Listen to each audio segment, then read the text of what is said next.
Hi, I am Jen Hertzig. We're going to talk today about the 3 pillars of a successful CX program. Just some background about who I am and how I got here. I am a principal at Keiko Isom. We are a top 100 accounting firm. We have 24 offices across the United States. We have a partnership in Australia. 2/3 of our clients are food and agriculture, so farmers, ranchers, food production, just to kind of understand my background and where I'm coming from. Because our approach to client experience has been a little bit different and less reliant on digital because we have farmers and ranchers who aren't sitting behind desks. So just some background about who I am and where I came from. So come in and take a seat. So I wanted to talk to you about this because I really struggled starting our CX program. As many of you may have been in a marketing role. Raise your hand if you've been in a marketing role at your firm, right? So naturally, we get put into the client experience role, and I think that's the right person to do it because we know the voice of the customer so much. And so my journey to client experience was really joining my accounting firm as the marketing strategist, taking on the marketing director role.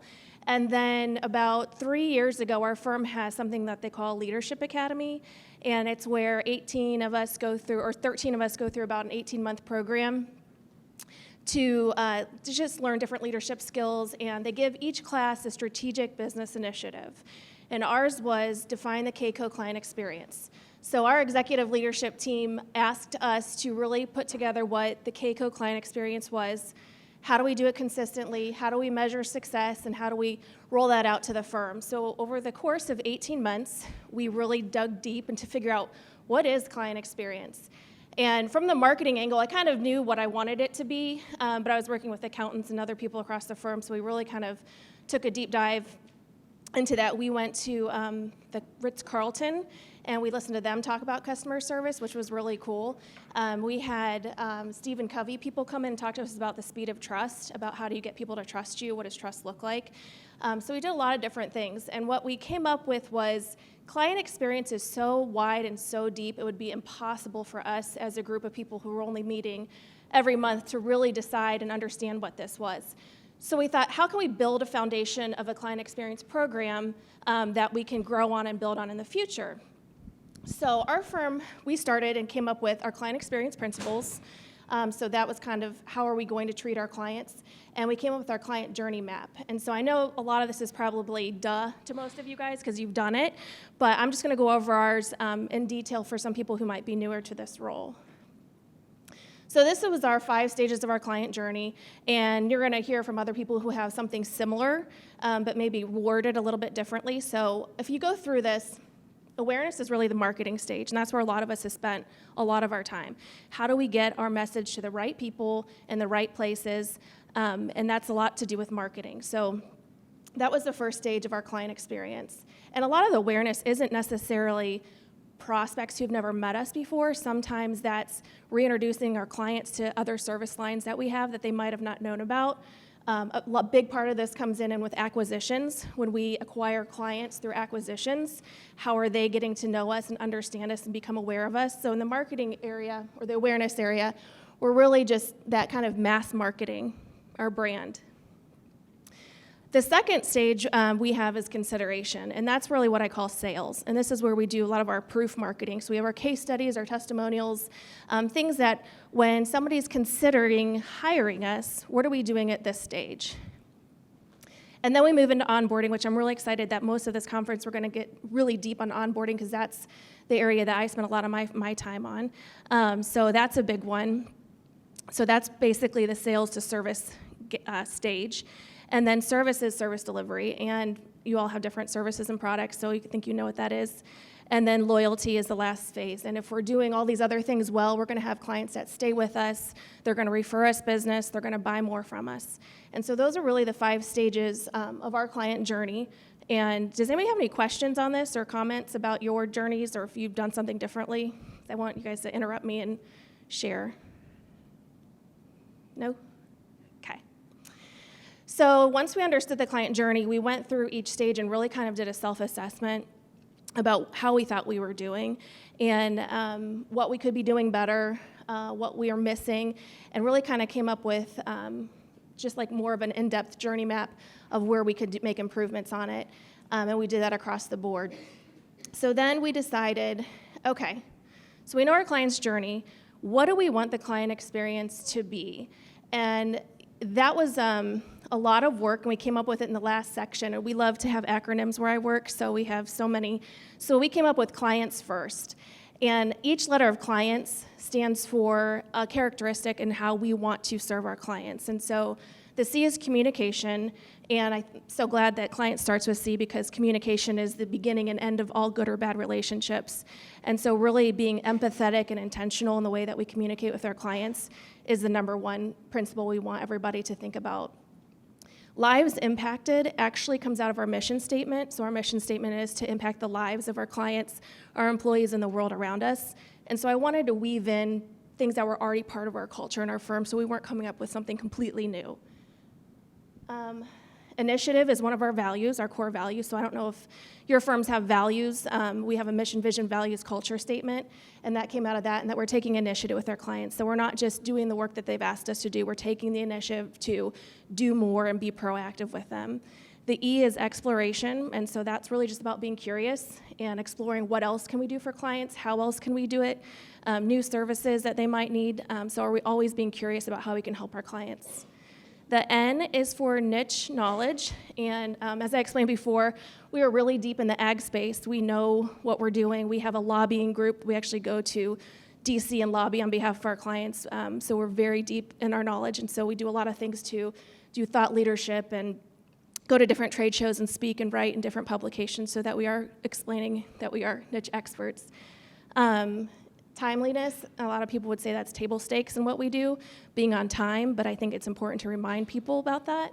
And seamlessness, and this is something we took from a client interview when we asked them, what is it about Keiko that, makes you stay with us? And they said, you create a really seamless experience. And I love that word because when you think about the client journey and how many people are touching the client at each stage, seamlessness is so critical, and we've seen a lot of that work well, and a lot of places that it didn't work well. And then FIRST stands for something we call strategy first, and it's the 5 business areas where we impact clients and where we can help them. So if you're serving your client holistically, you're taking a look at these 5 business areas, financial, implementation, resources, sales, and technology, and those are all areas that we can help our clients. And if we're looking at giving this to our client-facing individuals, this is how you're treating the clients, and this is how you're working with them holistically to make a good experience for them. So that's what we came up with. Does anybody have something like this at their firm? Jennifer, you do too? Yeah. I thought it was important to start with this because it kind of gave us our guidelines for how we do everything else.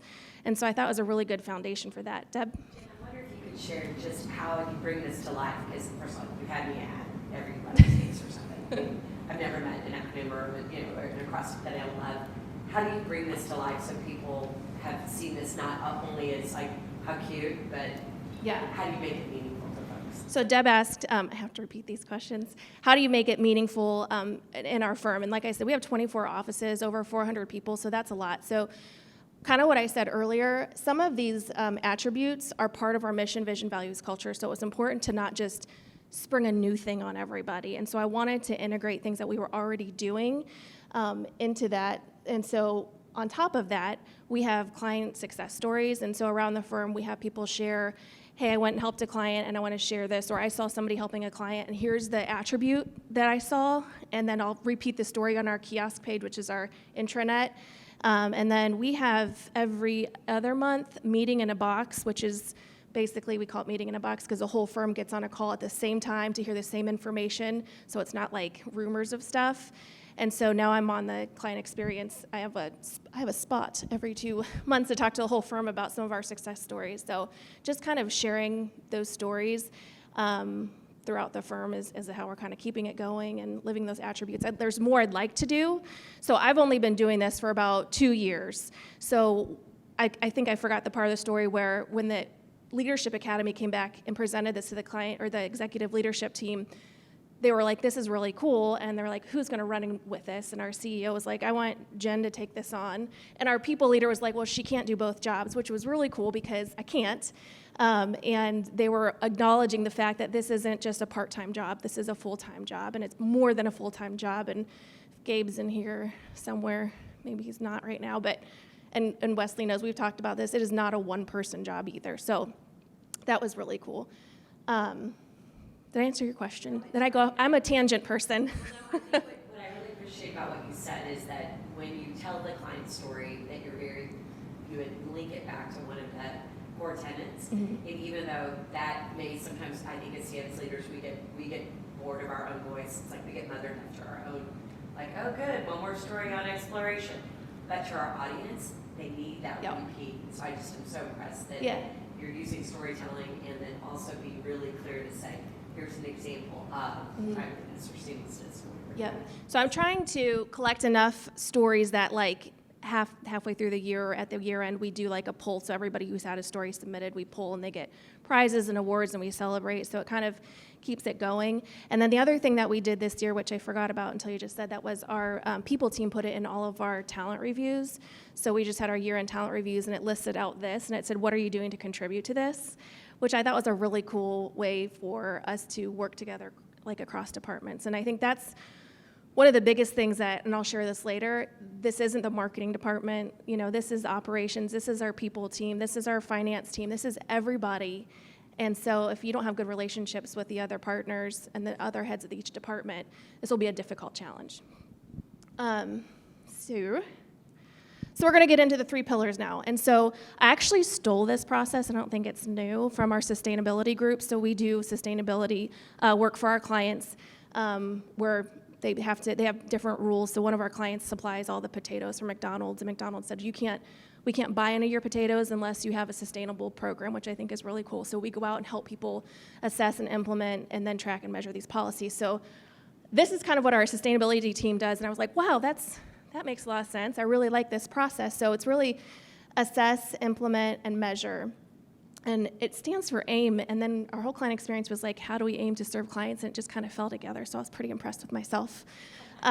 So like I said before, we built a foundation of what our guide rails were about client experience. And then we wanted to dig in. And so I think I shared this with you guys, but I really struggled to get started. They're like, okay, you're the client experience leader. Good luck. And I was like, okay, I don't know what that means. And I kind of dug in and I did a lot of research and I took a class through, this was like right when the pandemic started, so we're all stuck at home. Went on to Coursera.com, which is just an online learning place, and found a brand and client experience course. So it was like $12, so I took it. And I learned a little bit more. And then I started following people, and Mitch had posted something about client savvy, and so I hopped on a webinar with them and then joined them as a member and working on my certificate right now. So just started to connect with other people that were doing it already and just kind of learning from them. And still, I still struggled to get started. So now I had the framework and I knew what we were doing, and I had the support of our firm. It was up to me to kind of build the program. And so I really procrastinated. I found things to do in the marketing department again, and I just didn't move forward because I didn't know where or how to. And so I listen to podcasts on the way to work a lot, just because I want to get my mind straight for the day of like, what am I going to be doing today and who can inspire me? So I was listening to a podcast from Tim Ferriss, which I love his podcasts, and he was interviewing Jerry Seinfeld. And Jerry, everyone knows him as a comedian, but what he really is an excellent writer. And they said, what does someone want to do if they want to get started writing? And he said, if you want to be a writer, just write. And I was like, that is the most stupidly profound thing I've ever heard. If you want to be in client experience, you have to understand the experience of your clients. And you can't do that sitting behind your desk. And so I decided I would get out and start talking to clients. So lucky or not unlucky, I wanted to go visit all of our clients in person, or not all of them. We have 5,000, but a sampling of them. But that didn't work out because of COVID. So I got to do Zoom calls with my clients, with our clients. So it was actually helpful because I got through a lot more interviews than I thought I would, and I got a lot more information. So in this pillar, if you're just getting started, prepare your list of stakeholders, prepare your questions, and that was another one I overthought to death of like, what am I gonna say? What am I gonna say on these interviews? And it really was like, nobody's interested in what you have to say. You're just listening. So shut up and just ask a couple good questions and see where the conversation goes. And then preparing your stakeholders. And so letting the people that I was interviewing know, here's what I'm looking for from you, and kind of giving them some advance notice to be honest and that it was confidential and things like that. So my advice in this stage is to get curious, don't overthink it, and just get started. So that's what I did. Yeah, I'm going to go into that in like 4 slides. So Dovetail is an app that really helped me collect the information and analyze it. And since I'm kind of a solo person team right now, I'd like to find tools that help me kind of keep myself organized. So I'm going to share some of that too. Thank you. So when we talk about stakeholder selection, I consider a new client any client that was new in the last 2 years. It's kind of our life cycle of our clients. Legacy clients, clients who've been with us forever. I also want to talk to clients who purchase traditional services, so if you're an accounting firm, tax and audit stuff. And then I wanted to talk to clients who purchase our consulting services, so sometimes they don't purchase tax or audit, but they would purchase sustainability services or other things like that. And then I talked to our employees, so the employee interviews were kind of talking about each stage of like the marketing department, sales, onboarding is TBD, we're going to talk about that. And our service team, so every key client has a client service team, and we have client experience roles, and so we have a value strategist, a result strategist, we have project leaders, service leaders, so talking to them about how are you doing the service for the clients and how is that going for you as the employee, and the loyalty is our value strategist, and they don't actually do any of the work, but they oversee the client relationship. So that's who I picked. I went to each of our market champions. We have about 8 markets that we focus on within that food and ag industry, and just said, give me your clients who are going to talk to me. Like, I'm not trying to pick for you. This year, I'm just going to pick the clients myself. But I said, who do you think is going to be honest with us? Who's going to give us feedback? Who's had a friction point with you that they can share with me? And luckily, everybody is super open and honest and transparent about what's good and bad. So I got a really good smattering of clients. Prepare your questions. This was a quote we saw last week at the Association of Accounting Marketing Conference, your values drive your value, and I thought that was such a cool quote because, like, when you're thinking about what you're going to talk to your clients about, what are your values in your firm? What do you want to check yourself against? And so outside of the client experience principles, our values are collaboration, exploration, and initiative, which I had shared earlier with you, that's in the client experience thing. And so what am I going to ask questions around to dig deeper into making sure that we're living our values with our clients? So here's just some sample questions that I go and ask, and then the conversation just kind of goes where it goes. So the first question I always ask is, how did you become a client? And the reason I want to do this is because it helps me understand from a marketing role, which I can't take that hat off, I always think marketing. How did they find us? Were we at a trade show? Did they read an article? Did they get a referral? Where did they find us? And what did they choose when they became a client? So if they said, I met so-and-so, and he was talking about farm program services, and he was just so smart, and I talked to him after a conference, and I heard him speak, and then we started doing projects together, and it was just really cool to hear some of these client origination stories. And then I said, what are we doing that makes your job easier, better, contributes to your success in the organization? Because when you think about why clients keep it, like, everything's personal. There's a bit like everybody wants to look good to their boss or their employees. And so how are we helping our clients look good to their employees, to their boss, and what are we doing to help them with that? So it's kind of just understanding what they really value in that service stage and how we're delivering a seamless experience that's meaningful to them. And so that's always good to know, because sometimes it's a little bit different depending on who you talk to. And then what areas could we do better to make your role or organization better?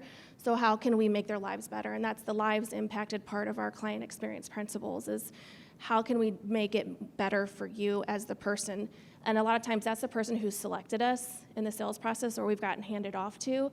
And so we want to continue that relationship with them and not just assume status quo. What are the top challenges facing your industry? This is something that I use kind of selfishly, because when we hear about their challenges, we can develop new service offerings, we can find market holes, we can do thought leadership on. And then we hear that and we can talk to other people about it and say, hey, fertilizer prices are increasing, what are you guys doing? Here's what we're seeing. And it just really helps with that niche knowledge and understanding our clients a little bit better and having better conversations. And this one's also kind of selfish, but I think it's helpful, is where do you go to get your information? And so I want to know, what trade shows are you going to? What publications are you reading? Who are you listening to? Is there a podcast? Because I want to know where they're getting their information. So one, we can also listen and understand what they're hearing and seeing and feeling. And also, two, can we sponsor it? Can we speak at it? Can we be part of it? And then, why do you stay with Keiko? And that one was a simple question that got a lot of really good, feel-good answers, and it had to do with relationships.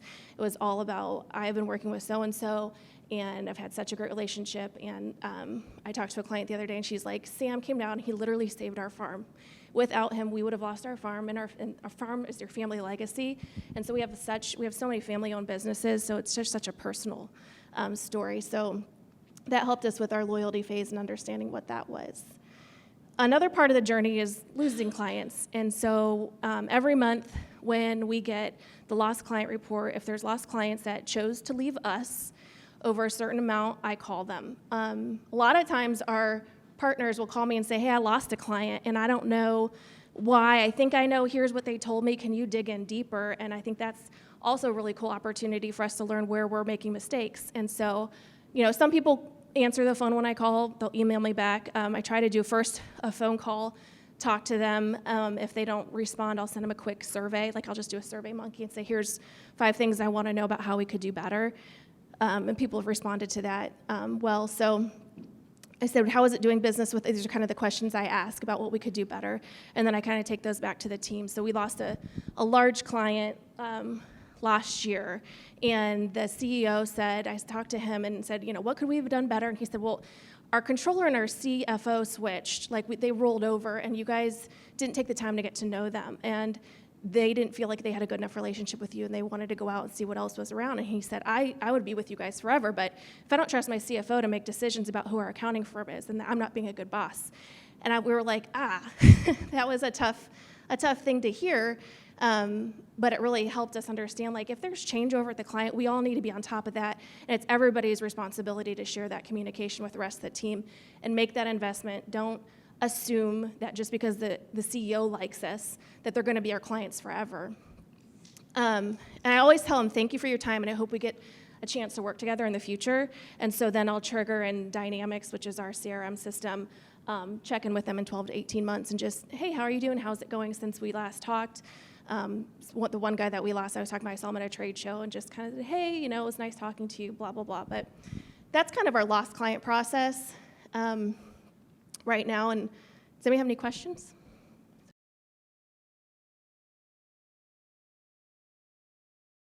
How willing do you find lost clients to be candid and to even accept the invitation to have that conversation? I would say 2 out of every 3 will respond to me in some way. I've called some and they don't respond back, so then I'll email them and say, if you don't have time, can you just fill out these 5 questions, or can you just respond to that? So just trying to see, because some people don't.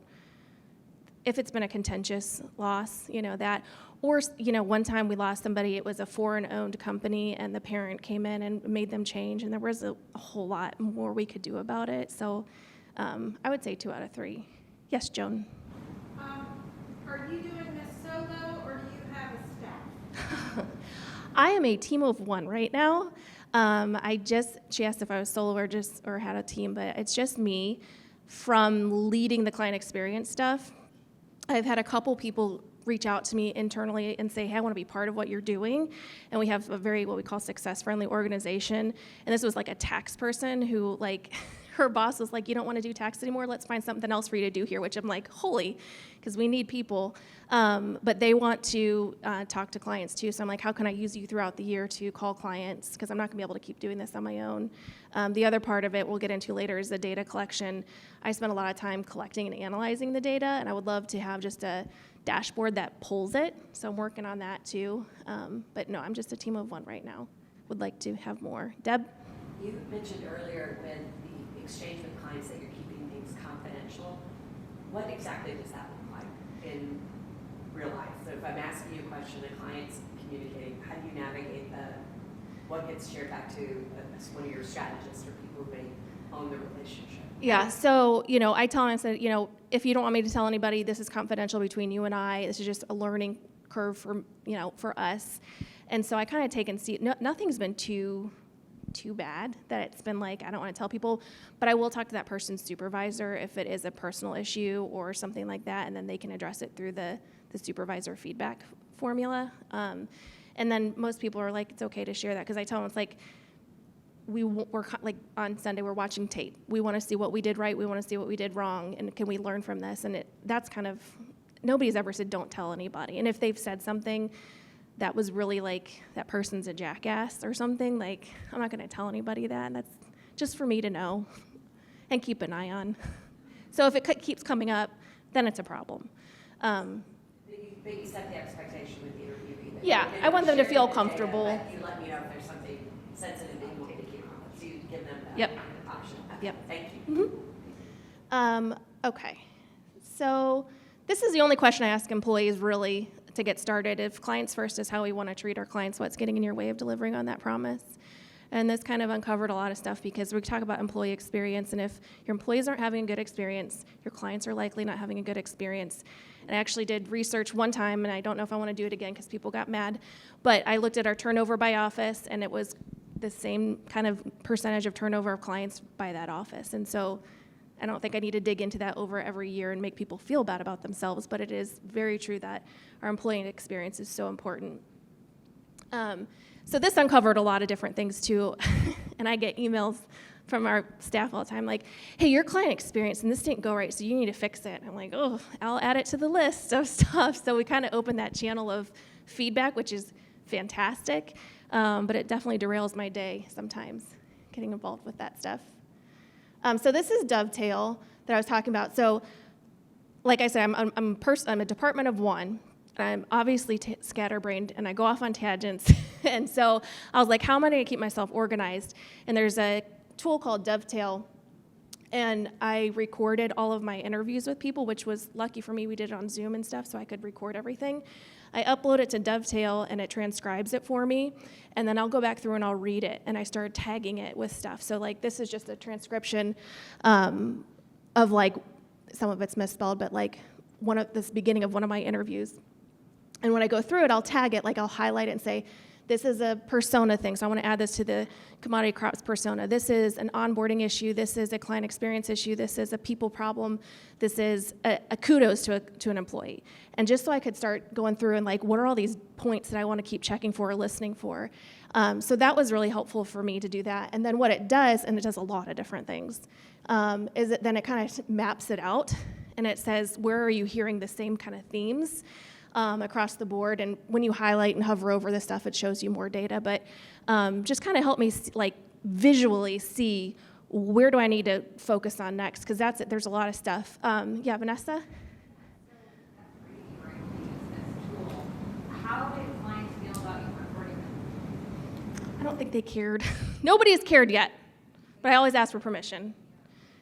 No, because it's confidential, and it's like, when I talk to them about why I want to talk to them, everyone's been really open about like, wow, that's awesome of you guys to do, and be open to hearing what might not be going well. So, but those are for my ears only, then afterwards. So this tool really helped me organize and look at my thoughts. And so this one I took this screenshot a while ago, but onboarding was at the bottom as an improvement area. And so that's where I was like, okay, let's start with onboarding. And onboarding was kind of a low-hanging fruit because nobody was doing it. So I didn't have to undo anything to redo something, which is always nice. So the big thing about this, moving into the next stage, so after you've collected all the data and you have it in front of you, kind of organized it, looked at it, the big thing for me was I meet with our results leader, our people leader, and our growth leader every 8 weeks or 6 weeks. And I say, here's all the things I found out. Here's what I'm hearing. What's going on, from a business strategy across the firm? What should we tackle first? Because it's a long list, and if we don't prioritize and I don't get other people's input, probably not going to make a lot of progress. So I list out kind of the friction points. I meet with other firm leaders, and sometimes that's our billing department, and saying, this kept coming up in my interviews, that our bills are not easy to read or whatever. That wasn't the situation right now, but, and then thinking about, okay, so what is the friction point? What are our priorities? And is this like a people problem? Is this a training need? Is this a software problem, like technology? Or is it process improvement? So like, how are we gonna attack each of these friction points? And so, the other one is celebrate success, just like you said, Deb. Like, we got to, like, for me, I'm like, oh my gosh, there's so much more to do. There's huge mountain to climb. And we always forget to, like, turn around and be like, oh, this is how far I came. So we want to continue to celebrate successes. So helpful tools for this part of my journey. I got it, because it was online, to MIT and got a degree or a certificate in business process design for strategic management. It's like an 8-week course where we really dove down into understanding business problems and how do you solve them and how processes work and people work. Has anybody ever heard of an A3 modeling? So anyways, after this, if anybody wants this slide or any of the tools that I've shared, I'll send them to you. Just send me an email. I've got some business cards up here. But the A3 tool is really like strategic problem solving. And I know you can't really see it, but you kind of talk about the problem, the goal, like where do you want it to be. So ours was onboarding. The problem was there was no onboarding. And so what our goal was, a cause and effect statement. So you keep asking, like, why is this happening? Why is this happening? And it really gets to the root cause of all of it. And so some things are a lot more complicated than there's just no onboarding process. We dug into this with our level 1 to level 3 tax returns we had an issue with.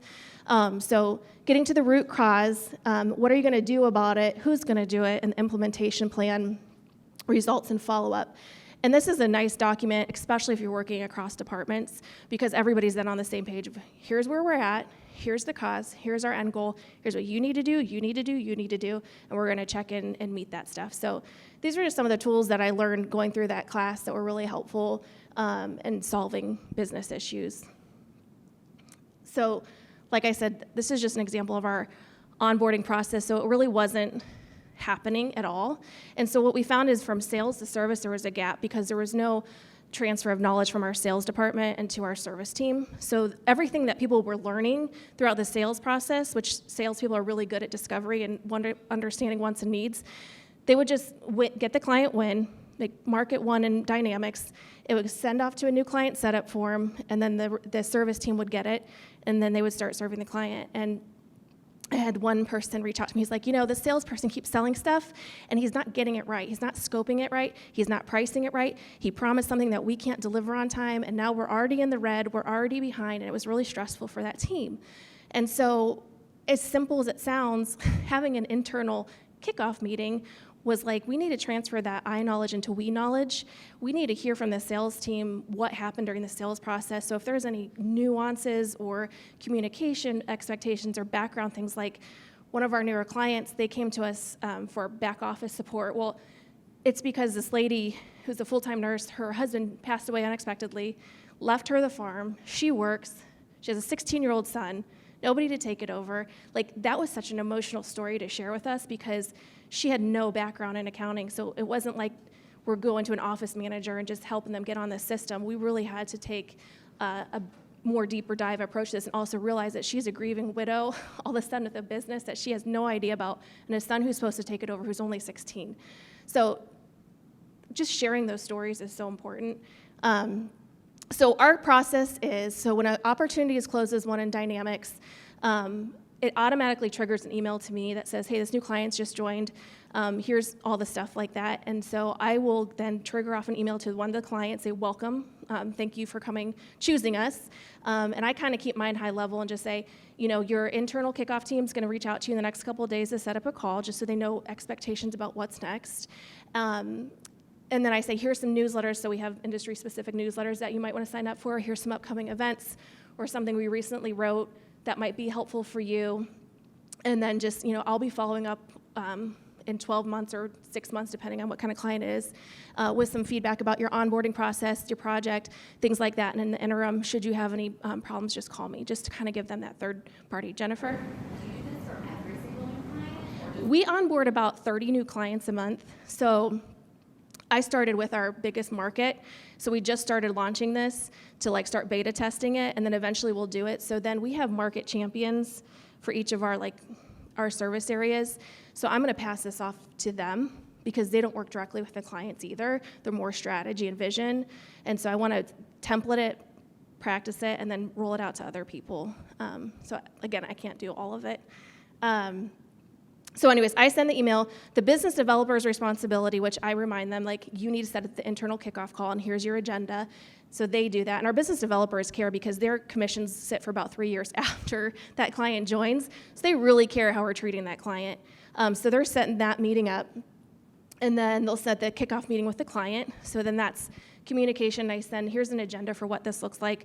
It's, who is your team? Who are you going to be working with? What are the deliverables?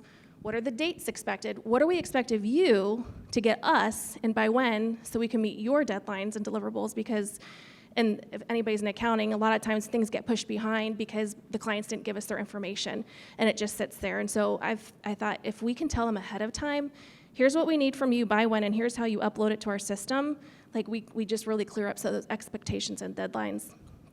And then after the external kickoff with the client, then I set myself triggers in Dynamics to check in 60, 90 days. Some of our other products and services have different onboarding processes where they use something called Process Street. And when it gets to step 111, it's a really intense onboarding, it sends me a note, says, hey, can you call this client and see how things were going? So that's how that was my first big project, was creating the onboarding experience, because we were lacking it. And so we just started piloting it. Everybody's excited about it. So hopefully next year I can report out that we've seen some sort of improvement on something moving forward. Yes. Do you do re-onboarding if you get a new person, or is just net new clients? This is just for new clients. So the other parts of that would be, as we kind of build this out, my vision is we do this for clients who just purchased a new service line, because it's going to look a little bit different because they're already familiar with our firm.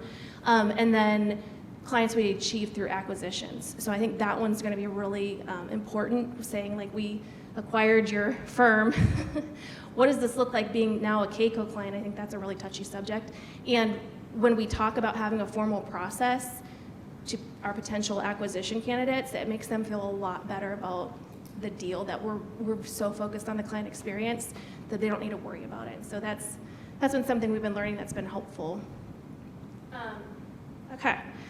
So measure. So the last one is, and anybody who works with people who like numbers, they want to see what you're doing in your KPIs. And so I had asked for this huge Power BI dashboard from our results leader. I'm like, here's what I want all this stuff. And he's like, that's fine, but what are you going to do with it once you know it? And I was like, well, okay, I just wanted the numbers because I think it's cool and I love data. But so know what you're going to do with the data. So if you're going to ask somebody to build a report for you, or you're going to go dig it out for yourself, what are you going to do with that data if it's not working out? So that's one tip. Don't get analysis paralysis, because, like, I was on a call for our client experience certificates with Client Savvy, and they were showing us all these KPIs, and I think it was like 45 of them, and I was like, oh my God, what am I gonna do with all that stuff?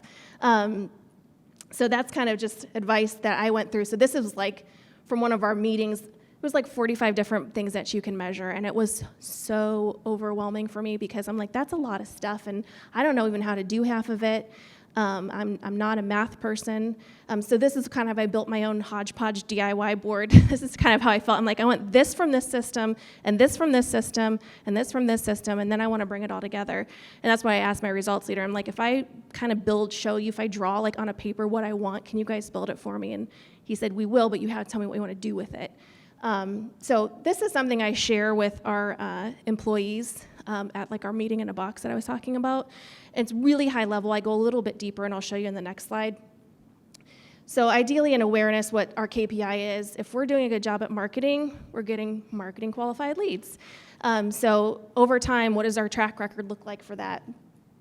In the consideration phase, since that's a lot about sales, what's our win rate? What's our win rate with new clients?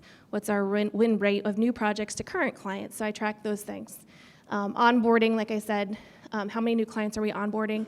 I hope to, in the next year, get better qualitative, quantitative feedback about that experience so that I can share that in some way that's measurable.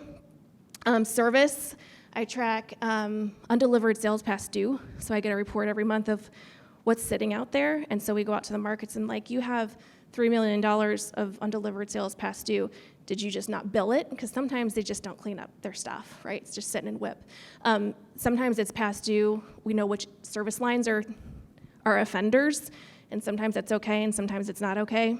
It's in our control or out of our control, but It's a relatively low number across the firm, but that's something that if that spikes up and we keep a baseline of that, like, I'm really concerned, because that's it. Somebody bought something from us and expected a certain time and we didn't deliver it. That's the worst thing we can do. And then loyalty, we talked a little bit about referrals given, and so that's how much we've gotten in referrals that year to date. Mitch?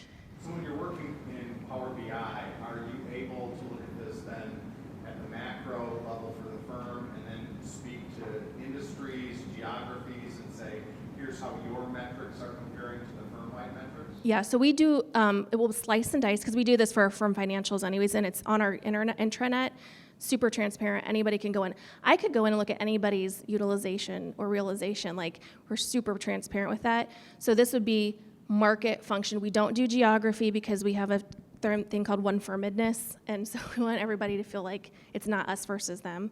But yeah, that is the goal. So this is what I present to the rest of the firm, just to kind of keep them in the loop of what we're doing and say, here's what we're doing from employee experience stuff, here's what we're doing from client experience, just to kind of keep everybody in the loop. And then I update this. We have a separate portal for client experience things for the firm. This was my DIY. This is what I was doing. I was pulling it from different places and just sticking it in an Excel spreadsheet. And so if you go in a little deeper, on the awareness stage, it was leads, number of opportunities then. So I was tracking like which leads turned into opportunities. So, and how many of those are new clients, how many are new projects. And then the win rate analysis, which I said overall, and then by new project or new client. How many people are we onboarding, undelivered sales past due, and the CXI dashboard I have for like what I'm doing in the future. So how many extra touches are our clients getting outside of the service delivery? And so that's something I'm modeling right now and trying to build. But like every quarter, if you have A clients and they haven't gotten an extra touch, what are you going to do? Are you going to send them a card? Are you going to send them to a trade show? Are you going to just call them up and see how they're doing? So what are you doing extra outside the service to really drive that loyalty phase? When we were at the Ritz-Carlton, they told us that they empower all of their employees with $2,000 per client, per customer, to delight them. So I think they have $2,000 actually for the year, because $2,000 for each person is a really ridiculous number, but they can do whatever they want with it. So if they have a client come in and their kid's scared or forgot their teddy bear on the plane, they can go buy a teddy bear from the client store, hand it to the kid, and be like, hey, I know you forgot your teddy bear. And like, they're empowered to do that. And so I want our employees to feel like it's not my job to make the client feel good. It's your job. It's all of our jobs. And you have the opportunity to do it, and you don't have to ask for permission. So that's something that I'm going to get more intense in the next year. Lost client fees. I have churn rate, not in this one, but I do have churn rate now. And then just like, here's some other graphs of undelivered sales past due, our firm-wide sales, our pipeline goals, just kind of setting a baseline year for what are we going to measure against. If we had a really good year, what does that look like in the numbers? So that is kind of the wrap-up of how I got started and what I've done so far. Like I said, I'm only in it for a couple years, and so I thought, if I struggled with this, I'm guessing other people are struggling getting started, and I hope that any part of this was helpful for you guys on your journey, because I thought I was going to come in a room with people that were way further along with me, and then I was like, okay, and that last one, like, we're all kind of figuring it out together. And so it's important for me to share with you what I've learned, and I would love to hear from all of you guys of what you have learned. So I will open it up for questions. Like I said, if you guys want the slides or any of this stuff as tools or templates, just send me an email or grab one of my business cards, and I'm happy to share. So we can do questions. Beth? So you mentioned using SurveyMonkey if you lose a client. Do you do all of your survey interview questions via phone call, or do you send other surveys throughout at touch points to figure out the journey?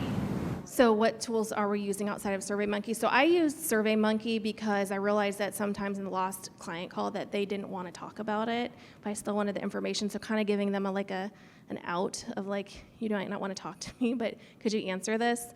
So that I used a tool. Moving forward, I want to do better about using digital survey tools. I was kind of anti-survey digital surveys at first because I was like, I go into Walmart and I get a survey about I'm like, I don't need to tell you how I bought my toothpaste. Like, I'm over surveyed out, so I'm just trying to be intentional about when we do that. We have a product line called Talent Pro, and I did send out to all of their people, their clients, one that had NPS, a customer effort score, and a customer satisfaction score, just to kind of get back, because it was tools, technology, and people that they're interfacing with. So I kind of got that back. So I'm starting to dabble in that right now, and I think I'm going to need the help of a more sophisticated survey system moving forward. So, Allison. Thank you so much for sharing your experience with creating an onboarding program. Those of us that are invested, some of us still haven't done that, so it's really helpful. I'm curious to know what your next big pilot program might be. So I want to do loyalty. I think that's a good next step for me because, again, maybe I'm just taking the low-hanging fruit, but there's really nothing formally built. And I think that that'll be my next step because I'm not undoing something that someone else has done. Digging in it deeper, like I've gotten involved during tax season of like, hey, this process isn't happening, can you help us fix it internally? That made my head spin, but I did it. So I think that's it. Like if I would say, this is the thing about the metrics, we're not meeting our revenue goals and we're not getting a lot of service or marketing qualified leads, and I was going to dig into marketing, but we're doing a good job there. We're doing a good job in sales. Once we get onboarding done, our service is doing well, and we'll start measuring that. So I think loyalty is definitely my next step. Mm-hmm. Danny? So I'm curious because it's called different things in different places. So do you currently now are there any plans to have something like a client success manager to essentially grow that relationship? You mentioned something about loyalty, so I know just from my experience that that's kind of the best way instead of having to do it every year after the fact about what happened. You can get live up-to-date information or to check in, GPR, whatever the case may be. So is that something that's there to call something else, or is that like that? Yes, so we have for our top clients a client experience role called value strategist, and they're responsible for really the relationship. To date, it hasn't been as great as we wanted it to be, so we're actually reviewing that role and going to re-roll that out to the firm. But yes, it's somebody has many clients or this much revenue, that's their job, is not to get into the weeds of the service. That's the result strategist job. So yeah, so having that kind of, other firms call it like a client account manager or whatever, but this person will have zero billable work. Carrie. Again, I appreciate you sharing all of your experience with this as well. And I'm curious, I know you're only a couple of years in and you said a couple times that you're in a department of one, but as you start to think about your particular role and how it evolves inside of your firm, what do you think that looks like? Where do you see, the new hiring process? At what point do you see building out maybe a department of people? Like, can you just talk a little bit about what your vision is for your function? Yeah, so I shared this at the AIM conference last week. Like, I thought being the marketing director wrote the case for being a principal at my firm, and they said absolutely not. So that was one interesting thing. Your job, now that I'm part of client experience, I see everything from lead to loyalty with our clients, and it's so integral. And so I would like keep focusing on getting the data, not chasing the data. So I want like a data analyst or a data scientist to help kind of pull all this data so that I don't have to spend time doing that because it's not a good use of my time. I need people that are going to do client surveys, like call our clients.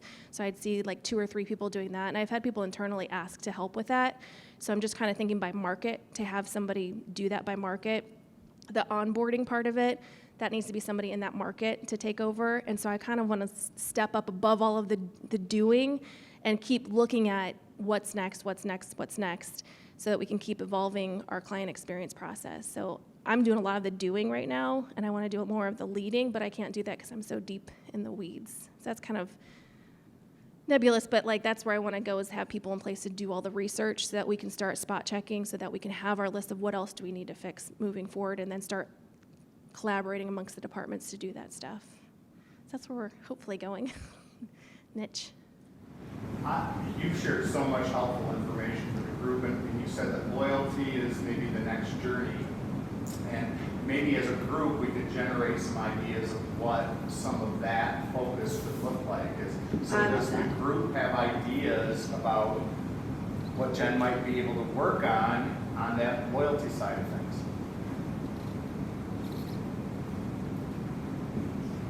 So there'll be a workshop this afternoon talking about value adds and how do you widen the inventory. And so a few things that we've already talked about with table stakes and sort of like the gifts that come with purchase. But how do you move into spaces of like surprise and delight, or doing those investments that have clear returns on investment? So there's some categories to explore. But I think we have to get beyond just the simple expectations and really start to be more creative. Marking milestones seems to be a big category of how do you create recognition at peak moments, but also at rough moments. Yeah. And so those are some categories maybe to consider. No, that's helpful. Is anybody else doing anything or have ideas to share with the group? Because that's what we're here for. Has anybody been part of a loyalty program for another company that you like?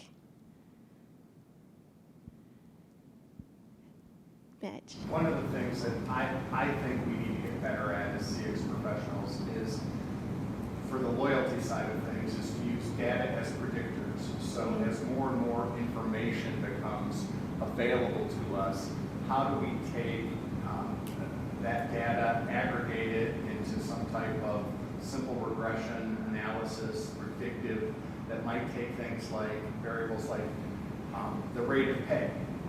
Is their payment, beginning to slow? Are we able to watch how many times they're coming to our website and the information and the data? Are they trending up or trending down on reading our information and collecting more information about us? There's more and more of those things. It seems like if we, in a loyalty phase, can have as much predictive data points to highlight the people that might be trending down, that we can try to find a way to identify them, it could be powerful. I love that. That's a really good idea, because we track in our CRM system anytime somebody comes to our website, what they read, did they attend event, how long did they stay, and I just look at it because it's like marketing cool stuff, but like I didn't think about tying it back to if they love us, they're like eating up at what we're saying. So when we talk about loyalty, the problem I have in loyalty is it's sort of measuring churn. You're saying, well, it's after the fact. So how do we make loyalty about the front end and avoid the loss situations? Yeah. And that's what's tough. But I think that's what you're talking about, John, is I think we need to jump outside our industry. That's on like to get ideas too. Like, what am I loyal to? I'm loyal to Southwest, and because I have their credit card and I get bonus stuff, and I'm like obsessed with it, and I love their culture. So like, how can we like? This is way far off in the thing. It's a stupid idea I had, but like, there's NFTs that you can create, and if your clients if they pay their bills on time, if they do this, you give them a token so they can trade it in for an experience with you. Like, what cool things can we do? Like, I just have so many ideas, and I'm like, will this really take off? But like, I don't know. Yes, Allison. One other idea that I've seen it in action actually through CXps is creating small communities of like-minded people, and it creates stickiness, right? Yep. And so I think taking that nugget and figuring out how it translates to all of our businesses. Yeah. I think there's something really powerful about that in the loyalty program, is connecting them to their peers for information exchange and networking. All of our clients look different and different industries, but there's value in being connected one to the other. I mean, that's what we're all here for. I mean, like, that's huge. We actually have a peer group program that people pay us to put them in peer groups with other people that are not competitors. But what do we do beyond that for everybody who's not in a peer group? But I love that. That's years ago. I don't want to go over.